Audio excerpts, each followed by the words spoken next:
அஸ்வினின்ற நட்சத்திரத்தை எடுத்துக்கலாம். இந்த அஸ்வினி நட்சத்திரம் பொழுது இங்க எப்படியே அஸ்வினியை நிறுத்திட்டு நம்ம திரும்பியும் சூரிய பகவானுடைய குடும்பத்துக்கு போலாம். இந்த உஷா விஸ்வகர்மா கிட்ட வராங்க. விஸ்வகர்மா என்ன தனியா வந்திருக்கன்றாங்க. இல்ல, நான் இந்த மாதிரி அவருடைய வெப்பம் எனக்கு தாங்கல, எனக்கு நான் இங்க கொஞ்ச நாள் உங்க கூட தங்கி, இல்ல மாப்பிள்ளை இல்லாம நீ தனியா இங்க வீட்டுக்கு வரவே, அப்பா வீட்டுக்கு வரவே கூடாது. அப்பா வீட்டுக்கு பொண்ணு மாப்பிள்ளை இல்லாம போகவே கூடாது. திருமணம் பண்ணி கொடுத்துட்டேன், உன்னை தாரவாத்து கொடுத்துட்டேன்னா நீ மாப்பிள்ளை இல்லாம வரவே கூடாதுன்றாங்க. உங்களுக்கு ரொம்ப வெறுப்பாயிடுது. என்னடா அது, அங்கேயும் அப்படி சொல்லிட்டாரு, அப்பாவும் இப்படி சொல்லிட்டாருன்னு சொல்லிட்டு இந்த அம்மா அந்த வீட்டை விட்டு வெளியேறி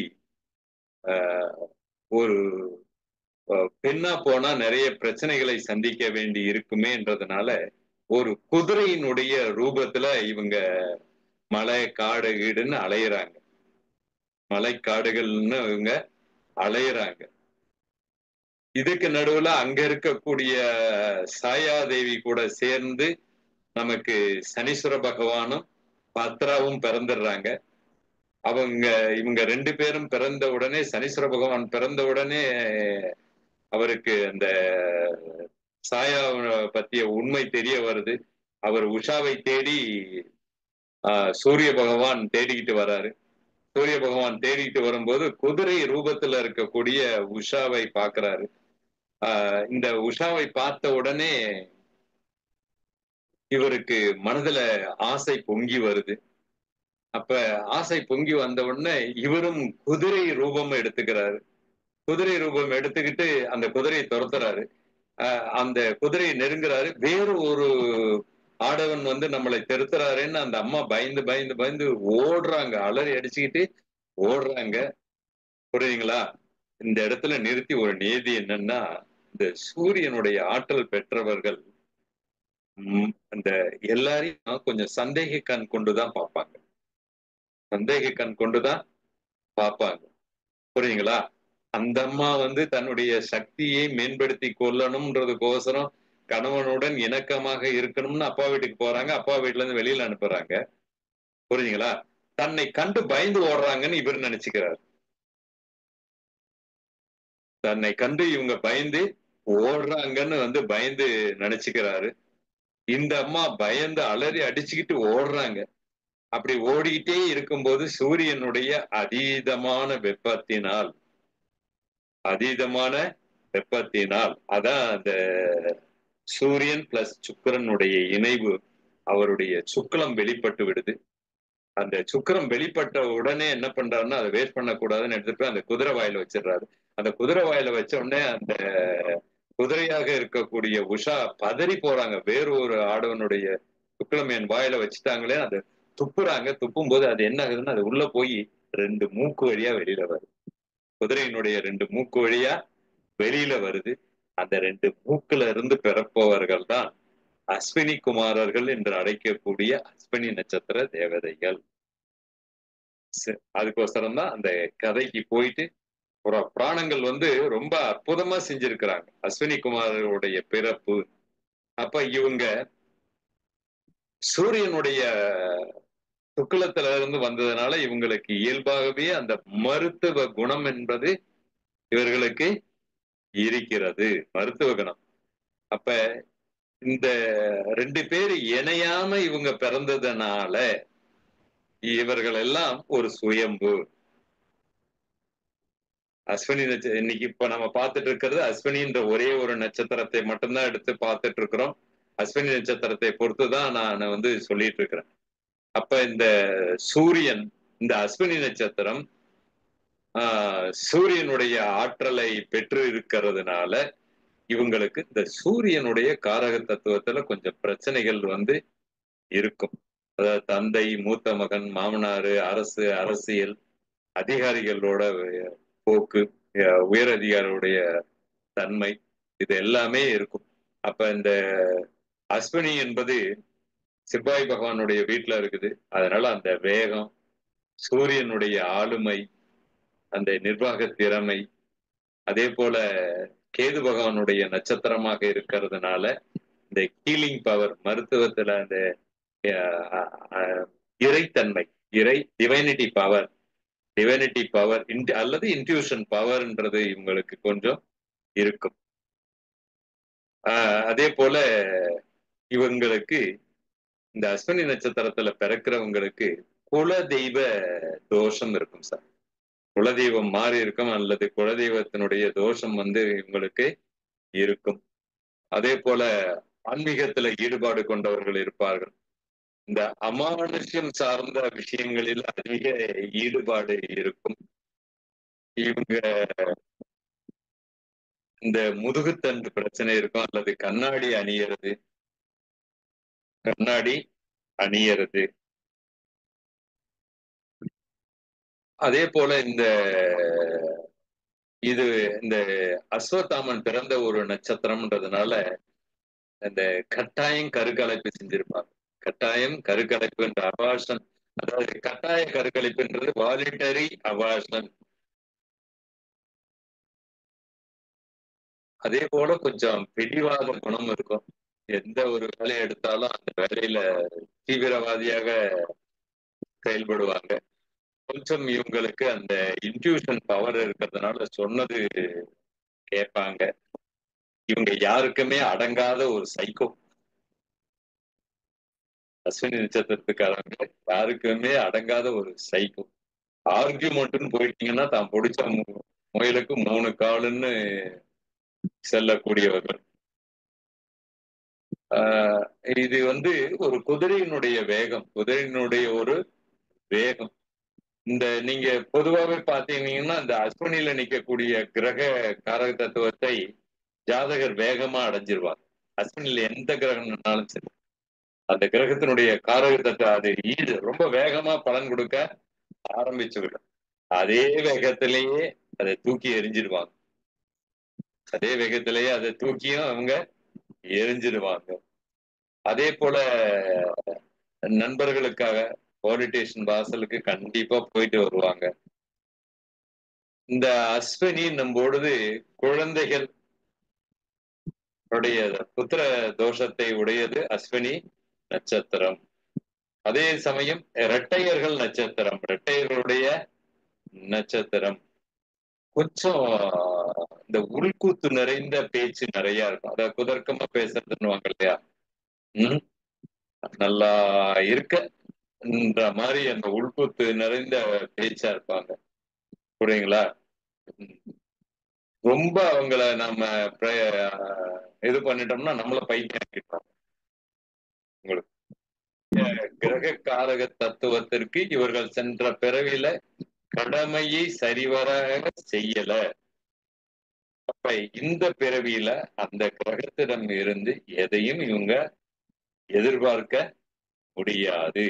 அப்ப அஸ்வினி என்னும் போது தாய், அஸ்வினி என்னும் போது தாய், அது கொடுக்கக்கூடிய, அதாவது அஸ்வினின்னா சந்திரன் இருக்கிறதுனால தாயின்னு சொல்றேன் நான். அப்ப தாய் அது கொடுக்கக்கூடிய ஆற்றல் என்னன்னா சூரியன். அது நிற்கக்கூடிய ஆற்றல் எதுன்னா சூரியன். அப்ப இவர்கள் தாய் தந்தையருடன் ஒரு இணக்கமான ஒரு போக்கு இருக்காது, அல்லது தாய் தந்தையருக்கு இவர்தான் சவரச்சனை செய்யக்கூடிய ஒரு தன்மை என்பது இவங்களுக்கு வரும். ரொம்ப டீப் அட்டாச்மெண்ட்ன்ற ஒன்ன இவங்க யாரு கூடயும் வைத்துக் கொள்ள கூடாது. ரொம்ப டீப்பா போய் அட்டாச்மெண்ட்ன்றது ஆகவே கூடாது.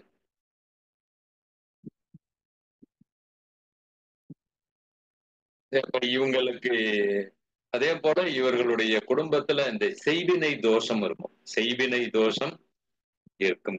அதனாலதான் இவங்களுக்கு நிறைய காரிய தடைகளை ஏற்படுத்துவது. கலஸ்தரத்தினுடைய இழப்பும் ரொம்ப சீக்கிரமா நிகழ்ந்துடும். கலஸ்தரம் ஏதோ ஒரு கலஸ்தரத்தினுடைய அனுபவிக்க முடியாது. அந்த கலஸ்தரத்தினால அனுபவிக்க முடியாது.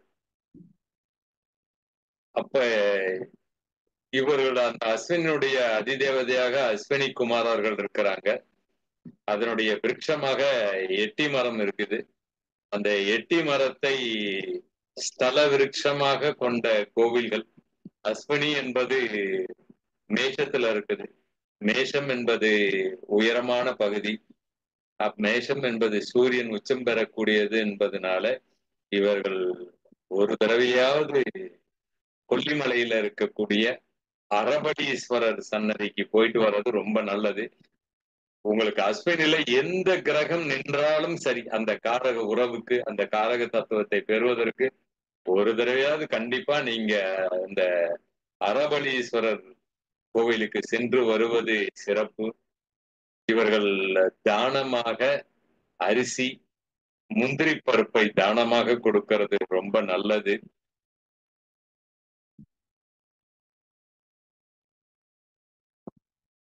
அதிகமா பேரிச்சம்பழம் சாப்பிடணும்.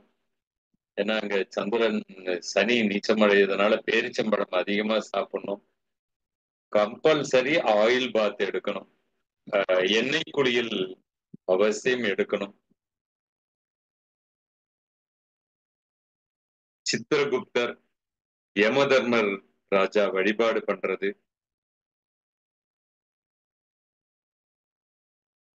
தர்கா மசூதிகள் வழிபாடும் இவங்களுக்கு வெற்றியை கொடுக்கும். அநாத ஆசிரமத்திற்கு இவங்க பண உதவி பண்ணலாம்.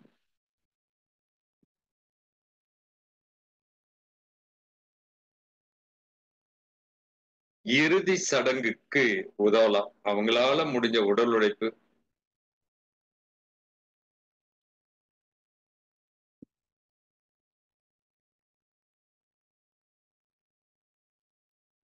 தொழில ஜெயிக்கணும்ன்றதுக்கு கண்டிப்பாக யாராக இருந்தாலும் தொழில ஜெயிக்கணும்னா அஸ்வினி நட்சத்திரம் வர்ற அன்னைக்கு திருவண்ணாமலைக்கு போயிட்டு வர்றது ரொம்ப ரொம்ப நல்லது.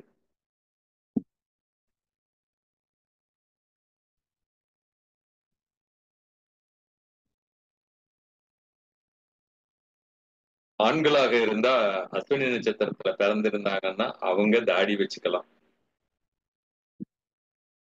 அவங்க தாடி வைத்துக் கொள்ளலாம். அதே போல குதிரையினுடைய படம் வைக்கலாம்.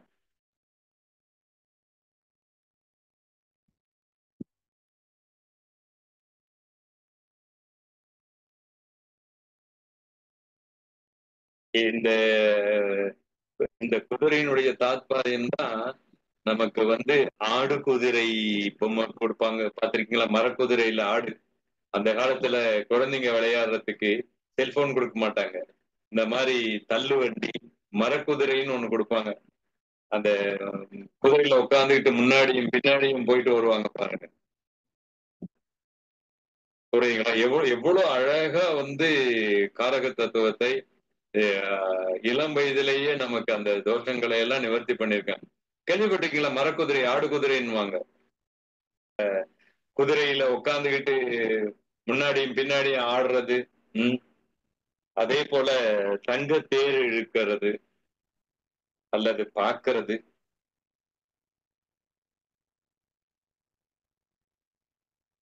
மயில் தோகை வச்சுக்கிறது அல்லது மயில் தோகையினுடைய படம் வைத்துக்கிறது.